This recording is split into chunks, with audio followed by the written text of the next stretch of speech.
Welcome to day 4 of our Money Miracles Challenge. We're working through 30 Days of Belief Work Finances. You can either have the book in person or you can use it on allydoesthatclasses.com. The 30-day Money Miracle Challenge is in there, and basically everything important from the book is in that already. Or you don't have to. You can just hang out with me here on YouTube and still get a lot out of it. So that is great. Win-win-win for everybody. Today, we're talking about generational patterns relating to money. I'm talking about your parents. I'm talking about your family members. What patterns do your ancestors have relating to money? I want you to just close your eyes and think about this for a minute. It's really funny because a lot of people think the first thought is like, oh, I don't think I have anything really big generationally about this. I mean, for some people, they're like, I know the generational trauma about money. But for a lot of us, we don't. And or it's not top of mind. But it's very funny because I'll work with people with their businesses and stuff, and sometimes I'll say, this feels like a generational pattern. Does your family have any history with business? And they'll say, no. And then like a week later say, oh, actually, yeah, my dad had 10,000 businesses and they all failed and it was really traumatic and we lost our house and I totally forgot. And that is an example of your subconscious mind blocking the relevant information so that you don't make progress. Okay. So if you don't remember any generational patterns relating to money right now, that's fine. They'll come to you in a few days. I am pretty sure about that. But today we get to just open ourselves up to remembering any generational patterns with wealth. What kind of family history do you have involving money? This could be job losses. It could be, so in my own family line, I have family members that got rich during the Great Depression, but it was still the Great Depression and they were so miserly about it and still terrified around money. They still had huge scarcity issues, even though they had plenty of money, especially compared to the people around them. So like, just because people are well off does not mean that they don't deal with money scarcity issues, right?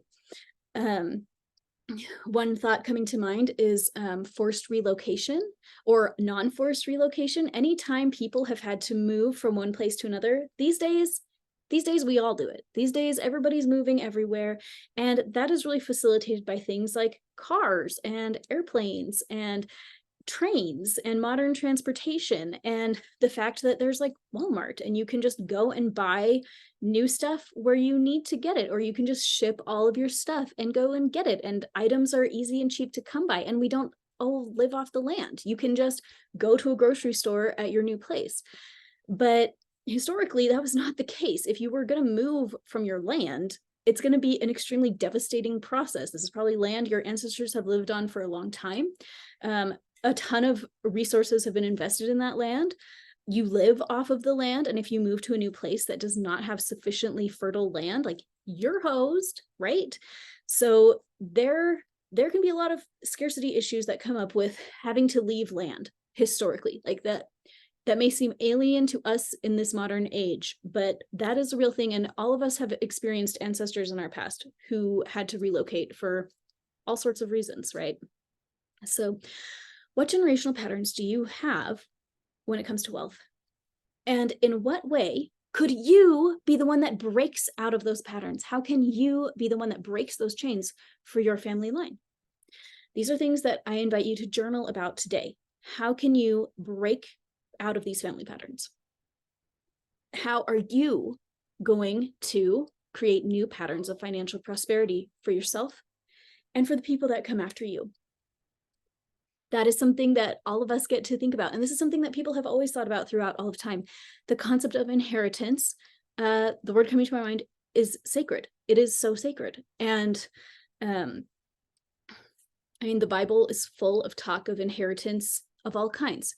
Who inherits what in an earthly way? And then how do we inherit from God as well?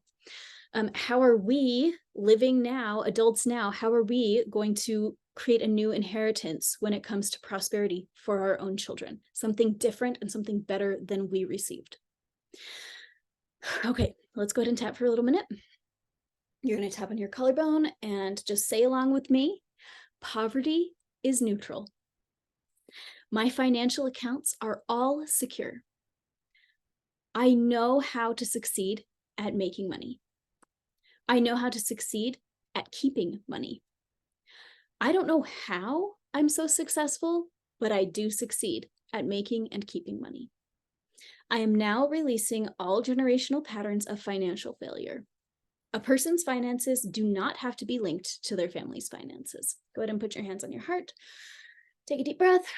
You're going to go into your mind and imagine a movie theater. And on this movie theater screen, you're going to see images from your ancestral past, your ancestors, their scarcity issues. You're going to see stories from their lives on fast forward. It's going to look really fast. People moving across the screen, people bending down, people getting up, money there, and then it's gone. And we're going to see all of these images passing so fast on the screen. And now you're going to imagine an angel comes to the screen and touches this movie theater screen. And where the angel touches, the whole screen lights up. Okay. And as it lights up, it heals every instance that happened in the past, all of those past stories. See how people who were crying because of a financial loss have their hearts and their happiness restored. See them receiving the money that they lost in their open hands. See people who lost their houses receiving their houses again. See people who lost their jobs having everything made right. Okay, and this can be fast. You can fast forward through it. It's the idea. We're holding space for the idea of the trauma of our ancestral past getting healed, and then having that idea of healing for our ancestors. Okay, go ahead and breathe it in. This is something you can do as many times as you want. If you're feeling a difference, or if you're not, go try it a few times and see for yourself how things change. But let's go ahead and just breathe for a moment. Whatever is in your family's past when it comes to money, you are qualified to change it. You can change the pattern. You can create a new pattern for yourself and for everyone who comes after you. You can bless your family line in every direction, especially when it comes to money. I believe it. I believe in you. Thank you guys for being here. I'll see you tomorrow.